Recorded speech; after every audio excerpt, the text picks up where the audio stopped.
आप में से कितने लोगों ने कैप्टन अमेरिका मूवी देखी होगी I can do this all day. या फिर Avengers.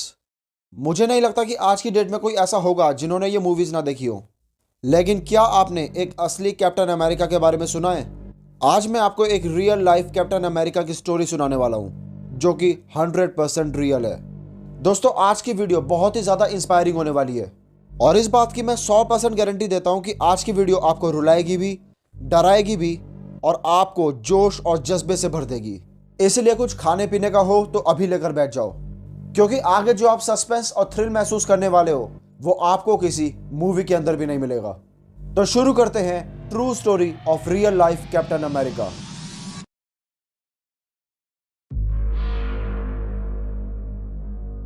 लॉकनियन, South Vietnam. 3 Bell UH-1 helicopters South Vietnam के घने जंगलों के ऊपर से उड़ते हुए अपने खतरनाक मिशन पर रवाना हुए। उन हेलीकॉप्टर्स में 12 US आर्मी स्पेशल फोर्सेस के जवान थे, जिनके हाथों में M16 ऑटोमेटिक राइफल और एक ग्लोक 17 थी। उन लोगों का मिशन था NVA ट्रूप स्ट्रेंथ की इंटेलिजेंस हासिल करना, जो कि उन स्पेशल फोर्सेस के जवानों के लिए बाएं हाथ का खेल था। पायलट ने एक परफेक्ट लैंडिंग साइट ढूंढकर उन 12 जवानों को नीचे उतारा और वहां से रवाना हो गया। हेलीकॉप्टर्स के जाने के बाद 12 मैन आर्मी ने अपना मिशन शुरू किया। कुछ दूर आगे जाने तक उन्हें कोई हलचल नजर नहीं आई। चारों तरफ सिर्फ और सिर्फ सन्नाटा था। लेकिन उन्हें यह नहीं पता था कि उस सन्नाटे के पीछे करीब 1000 वियतनामी सोल्जर्स हाथों में AK-47 लिए उनके स्वागत में घात लगाए बैठे थे। 12 मैन आर्मी के जवान अपने मिशन को फॉलो करते हुए आगे बढ़ते जा रहे थे, लेकिन तभी नॉर्थ वियतनामी सोल्जर्स ने चारों तरफ से उनके ऊपर गोलियां बरसानी शुरू कर दी। अब उन 12 सिपाहियों के पास मौत से लड़ने के अलावा और कोई रास्ता नहीं था, क्योंकि हेलीकॉप्टर्स तो वहां से कब का जा चुके थे। उन 12 सोल्जर्स ने जैसे तैसे खुद को संभाला और दुश्मन पर जवाबी हमला करने लगे। लेकिन 1000 दुश्मनों के आगे वो 12 सिपाही कहाँ टिकने वाले थे। जल्द ही उन्हें यह समझ आ चुका था कि अब वो चारों तरफ से दुश्मनों से घिर चुके हैं। एक आसान सा मिशन अब जिंदगी और मौत का खेल बन चुका था। वियतनामी सोल्जर्स की AK-47 की गोलियां पेड़ों को चीरती हुई उन सिपाहियों के ऊपर बरस रही थी। चारों तरफ तबाही और सिर्फ तबाही का मंजर था। उन 12 जवानों में से कुछ बुरी तरह से घायल हुए और उनमें से 2 सिपाहियों की सर पर गोली लगने की वजह से मौत हो गई। कुछ मिनटों की गोलाबारी के बाद वो 3 हेलीकॉप्टर्स वापस से उस सोल्जर्स की मदद के लिए आते हैं, लेकिन बारातियों ने उनके स्वागत के लिए भी तगड़ा इंतजाम कर रखा था। दुश्मनों ने उन हेलीकॉप्टर्स के ऊपर हैवी आर्टिलरी फायरिंग शुरू कर दी, जिसकी वजह से उन हेलीकॉप्टर्स को बिना उनकी मदद किए बेस पर वापस जाना पड़ा। मतलब अब वो 12 सोल्जर्स 1000 दुश्मनों के बीच में अकेले फंस चुके थे। उनके पास ना तो कोई एयर सपोर्ट था और अब तो उनकी गोलियां भी खत्म होने लगी थी। उनके पास मदद बुलाने के लिए कुछ था तो वो था एक रेडियो, जिसका फायदा उठाते हुए उन्होंने अपने बेस पर कांटेक्ट करने की कोशिश की एंड लकीली वो इसमें कामयाब भी हो गए। उन जवानों की किस्मत शायद उस दिन अच्छी थी जो उनका रेडियो कांटेक्ट बेस पर मौजूद सार्जेंट रॉय बेनेविडा ने रिसीव किया। Sergeant Roy Benavidez US army special forces के एक ग्रीन बैरेट सोल्जर थे, एक जाबाज और निडर सिपाही। रॉय ने जब उस कॉल को रिसीव किया तो उन्हें 12 मैन आर्मी के चीखने चिल्लाने की आवाजें सुनाई दी और वो उस कॉल पर गोलीबारियों की आवाज भी साफ साफ सुन पा रहे थे। जिसके बाद उन्हें आसमान से उन्हीं 3 हेलीकॉप्टर्स की आवाज सुनाई दी जो उसी घटना से वापस आ रहे थे। रॉय जोश और गुस्से से भरे हुए थे। उन्हें बस कैसे भी करके उन 12 सोल्जर्स को वापस लाना था। जैसे ही हेलीकॉप्टर ने लैंड किया तो रॉय सीधा पायलट की ओर भागे। उन्होंने देखा कि पायलट तो सही सलामत है, लेकिन डोर गनर के चित्रे उड़ रखे थे। उस हेलीकॉप्टर के अंदर चारों तरफ खून और उस डोर गनर के मांस के टुकड़े पड़े हुए थे। यह देख रॉय और भी ज्यादा गुस्से से भर गए।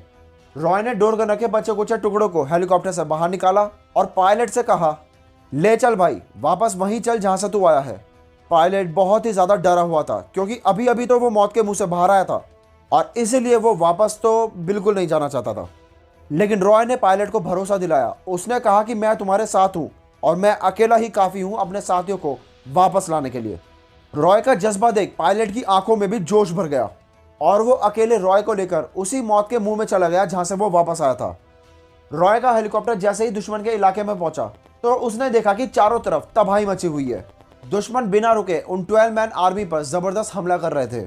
रॉय जैसे ही अपने हेलीकॉप्टर से थोड़ा आगे पहुंचा तो दुश्मनों ने अंधाधुंध उसके हेलीकॉप्टर पे फायरिंग शुरू कर दी, जिसमें से एक गोली सीधा पायलट के कंधे पर जाके लगी।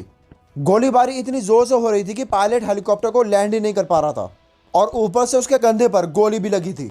पायलट ने रॉय को बोला कि हम यहाँ पर हेलीकॉप्टर लैंड नहीं कर सकते, हमें वापस बेस पर जाना पड़ेगा। लेकिन रॉय वापस जाने के लिए बिल्कुल नहीं आया था। रॉय ने बिना कुछ सोचे समझे, बिना पैराशूट के हेलीकॉप्टर से छलांग लगा दी। रॉय बेनिविडास का जन्म साउथ टेक्सास में 1935 का हुआ था और आज की ये पूरी कहानी उन्हीं की बहादुरी के ऊपर है। लेकिन उनकी कहानी से पहले उनकी अर्ली लाइफ के बारे में भी जान लेते हैं। एंड ट्रस्ट मी, उनकी ये स्टोरी आपको किसी मोटिवेशनल स्पीकर के भाषण से 10 गुना ज्यादा मोटिवेट करेगी। रॉय बचपन में अपने अंकल के साथ रहा करते थे और अपने अंकल का खेती में हाथ बटाया करते थे। क्योंकि उनके माँ बाप उनके बचपन में ही गुजर गए थे, इसलिए उनकी पढ़ाई भी पूरी नहीं हो पाई। वो अपने जिन अंकल के साथ रहता था वो भी काफी गरीब थे। सिर्फ खेती करके जो उनसे बनता उसी से वो अपना गुजारा करते थे। रॉय अपने अंकल पर बिल्कुल भी बोझ नहीं बनना चाहते थे। हालांकि उनके अंकल एक अच्छे इंसान थे और वो रॉय का अच्छा ख्याल रखते थे, लेकिन फिर भी रॉय के दिल से हमेशा एक आवाज आती थी कि ऐसे तो जिंदगी नहीं गुजरने वाली, मुझे अपने लिए और अपने अंकल के लिए कुछ ना कुछ तो करना ही पड़ेगा। जिसके बाद रॉय ने 19 साल की उम्र में ही यूएस मिलिट्री ज्वाइन कर ली। उस वक्त वियतनाम वॉर अपने चरम सीमा पर था, इसलिए रॉय की भर्ती होते ही उसे ट्रेनिंग के लिए मिलिट्री स्कूल में भेज दिया गया। मिलिट्री स्कूल में रॉय अपने बैच में सबसे होशियार और सबसे बहादुर था। डर नाम की चीज तो मानो जैसे उसके अंदर थी ही नहीं, जिसे देखकर यूएस ऑफिशियल्स ने उसे 82nd एयरबोर्न डिवीजन में भेज दिया। उसके कुछ वक्त बाद ही रॉय को वियतनाम वॉर में एक मिशन पर भी भेज दिया जाता है। उस मिशन के दौरान रॉय का पैर जमीन पर गड़े एक लैंडमाइन के ऊपर आ जाता है। उस लैंडमाइन के फटने पर रॉय की बैकबोन पे काफी गंभीर चोट आती है। उसे जब वापस बेस पर लाया गया तो डॉक्टर्स ने उसकी हालत देखकर साफ साफ बोल दिया कि अब तुम कभी भी अपने पैरों पर खड़े नहीं हो पाओगे। लेकिन रॉय को मजा नहीं आया। उसे अपनी ये किस्मत बिल्कुल भी मंजूर नहीं थी। उसने हर एक रात जब लोग सो जाया करते थे, रॉय उस वक्त अपने बिस्तर से नीचे उतरता और रेंग रेंग कर अपने पैरों पर खड़े होने की कोशिश करता था। रॉय ने 6 महीनों तक रोज रात को दर्द सहकर भी अपने पैरों पर खड़े होने की कोशिश की और आखिर में उसके पैरों में धीरे धीरे बदलाव आने लगे। करीब 10 महीने के दर्द और कड़ी मेहनत के बाद अब वो अपने पैरों पर चलने के काबिल हो चुका था। और उसके भी 3 महीने बाद वो रॉय जिसे डॉक्टर ने बोला था कि वो कभी चल नहीं पाएगा, अब वो रोज सुबह रनिंग करने जाया करता था। वो कहते हैं ना, इंसान को अपनी किस्मत अपने हाथों से लिखनी पड़ती है। रॉय ने भी अपनी किस्मत की किताब खुद ही लिख डाली। रॉय की परफॉर्मेंस के चलते यूएस मिलिट्री ने दोबारा उससे सर्विस में रहने की परमिशन दे दी। लेकिन अब हमारा रॉय स्पेशल फोर्सेस ज्वाइन करना चाहता था। वो यूएस मिलिट्री का एक ग्रीन बैरेट सोल्जर बनना चाहता था। और मैं आपको बता दूं, एक स्पेशल फोर्सेस का सोल्जर बनना कोई बच्चों का खेल नहीं है। दुनिया के 70% लोगों के लिए तो यह इम्पॉसिबल टास्क है। लेकिन कुछ सालों की मेहनत और ट्रेनिंग के बाद सार्जेंट रॉय बेनिविडा एक ग्रीन बैरेट सोल्जर बन चुके थे। अब वापस से वहीं चलते हैं जहां पर हमने अपनी स्टोरी छोड़ी थी। भयानक गोलाबारी के चलते पायलट ने रॉय से कहा कि हेलीकॉप्टर को नीचे नहीं उतारा जा सकता, तो रॉय बिना कुछ सोचे समझे बिना पैराशूट के नीचे कूद गए। रॉय जिस जगह पर कूदे थे 12 मैन आर्मी के जवान उससे कुछ ही दूरी पर थे, लेकिन वहां तक पहुंचना कोई आसान काम नहीं था। उस जगह पर सबसे ज्यादा गोलाबारी हो रही थी। रॉय जैसे ही नीचे कूदे तो दुश्मनों ने अंधाधुंध रॉय के ऊपर गोलियां बरसानी शुरू कर दी और उस गोलाबारी में एक गोली रॉय के कमर पर, एक बाजू पर और एक पैर पर जाके लगी। रॉय के ऊपर ग्रेनेड से भी हमला किया गया, जिससे कुछ सेकंड के लिए उनके कान सुन हो गए थे। लेकिन रॉय ने जैसे तैसे खुद को संभाला और भागते हुए 12 मैन आर्मी के पास पहुंच ही गए। रॉय ने 12 मैन आर्मी के पास पहुंचते ही सबसे पहले तो घायल साथियों को एक एक मॉर्फिन के शॉट दिए। उन जवानों की हालत इतनी बुरी थी कि उनमें से किसी का पैर टूट गया था तो किसी का हाथ। रॉय ने घायल साथियों को नीचे खींचा और उन सबको एक सेफ पोजीशन दी हमला करने के लिए। उसके बाद रॉय ने किसी फिल्मी हीरो की तरह दुश्मन की बंदूकों को उठाया और दोनों हाथों से लगातार फायरिंग करने लगे। रॉय ने इतनी जबरदस्त फायरिंग करी कि एक बार तो दुश्मनों को लगा कि यहाँ पे सिर्फ एक सिपाही नहीं बल्कि काफी सारे सिपाही हैं। जैसे जैसे दुश्मन थोड़ा पीछे हटते गए वैसे वैसे रॉय एक एक करके अपने साथियों को वहां से किसी सेफ जगह ले जाने लगा जहां दुश्मन की संख्या थोड़ी कम हो, लेकिन गोलियां तो फिर भी उनके ऊपर चारों तरफ से चल रही थी। वैसे ही रॉय ने स्मोक ग्रेनेड से ऊपर उड़ते हेलीकॉप्टर को लैंड करने का सिग्नल दिया। उन 12 मैन आर्मी में से 8 सोल्जर सेफ जगह पर पहुंच चुके थे और बाकी के 4 साथी अभी भी उसी जगह पर थे जहां पर जबरदस्त गोलाबारी हो रही थी। लेकिन वो 4 सोल्जर्स जिंदा नहीं बल्कि मर चुके थे। पर रॉय अपने साथियों में से किसी को भी पीछे नहीं छोड़ना चाहता था। रॉय अपने साथियों की लाशें उठाने के लिए उसी गोलाबारी वाली जगह पर वापस जाने लगा। जाते जाते वो बिना रुके लगातार अपने राइफल से फायरिंग कर रहा था। अब तक रॉय ने करीब 16 दुश्मनों को मौत के घाट उतार दिया था, लेकिन रॉय के ऊपर भी चारों तरफ से फायरिंग हो रही थी, जिसमें से फिर एक गोली रॉय के उसी पैर पर जाकर लगी और आर पार हो गई। लेकिन वो गोली भी रॉय को नहीं रोक पाई। रॉय आखिरकार लड़ते लड़ाते अपने उसी मरे हुए साथियों के पास पहुंच चुका था। रॉय जैसे ही अपने मरे हुए साथियों के पास पहुंचा तो उन्हें देखकर वो बहुत ही ज्यादा उदास हो गया, क्योंकि उन 4 मरे हुए साथियों में से 2 उसके बहुत ही खास दोस्त थे। लेकिन रॉय ने अपना होश संभाला और एक एक करके मरे हुए साथियों को हेलीकॉप्टर तक पहुंचाने लगा। वो अब तक अपने 3 साथियों को सेफली हेलीकॉप्टर तक पहुंचा चुका था। और अब बस पीछे रह चुका था एक आखिरी साथी। रॉय उसको भी लेने के लिए वापस जंगल में भाग जाता है। जैसे ही वो अपने आखिरी साथी को उठा रहा था, वैसे ही एक और गोली उसके पेट पर जाके लगी और आर पार हो गई। इस गोली ने रॉय को सबसे ज्यादा नुकसान पहुंचाया। रॉय खुद को संभाल ही रहा था कि अचानक से एक और ग्रेनेड उससे कुछ ही फीट की दूरी पर गिरा, जिसकी वजह से रॉय बहुत ही बुरी तरह से घायल हो चुका था। उसे कुछ समझ नहीं आ रहा था कि वो करे तो क्या करे। और जब उसे होश आया तो उसने देखा कि दुश्मन उसी की ओर बढ़ रहे थे। रॉय फिर से खड़ा हुआ और अपने उसी मरे हुए साथी को अपने कंधे पर बैठाकर धीरे धीरे वहां से निकलने लगा। वो हेलीकॉप्टर तक पहुंचने ही वाला था कि पीछे से एक दुश्मन सिपाही ने उसके ऊपर बंदूक के पिछले हिस्से से वार किया और उसकी छाती पर चढ़कर रॉय के ऊपर 3 बार चाकू से हमला किया। लेकिन हमारा कैप्टन अमेरिका हार मानने वालों में से तो बिल्कुल नहीं था। उसने अपनी छाती पर घुसे हुए चाकू को बाहर निकाला और दुश्मन को मार डाला। रॉय बहुत ही ज्यादा घायल हो चुका था, इसलिए वो अब अपने आखिरी साथी को साथ में लेके नहीं जा सकता था।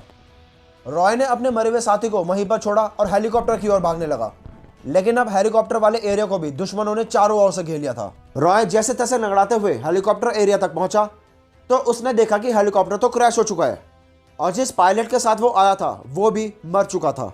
लेकिन वो 12 मैन आर्मी के बच्चे कुछ जवान अभी भी जिंदा थे और मौत से लड़ रहे थे। रॉय ने बच्चे कुछ मॉर्फिन के शॉट अपने घायल साथियों को लगा डाले और उसने खुद को एक भी शॉट नहीं लगाया, जबकि वो उन सब में से सबसे ज्यादा घायल था। उसने ऐसा इसलिए किया क्योंकि अब रॉय उम्मीद छोड़ चुका था और वो चाहता था कि उसके सभी साथी बिना दर्द की मौत मरे।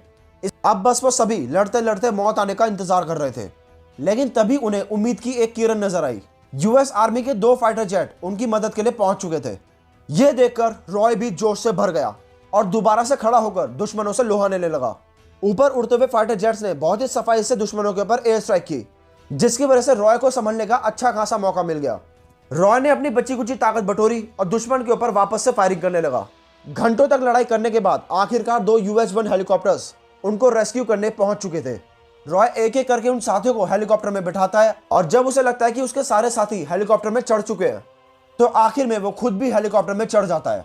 अब वो 2 हेलीकॉप्टर्स सक्सेसफुली उस डेंजर जोन से बाहर निकल चुके थे।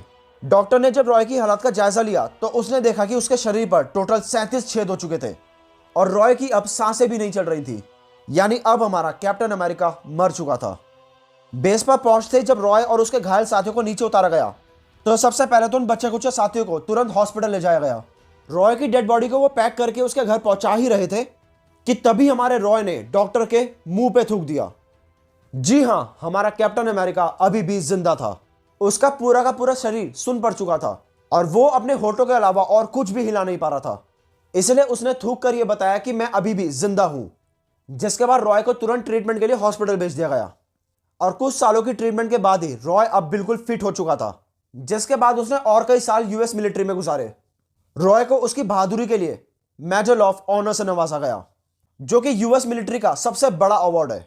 रॉय अपनी अच्छी खासी जिंदगी जीने के बाद 1988 में चल बसे डायबिटीज की वजह से। लेकिन रॉय जब तक जिंदा रहे तब तक वो एक वॉरियर की जिंदगी जिए थे।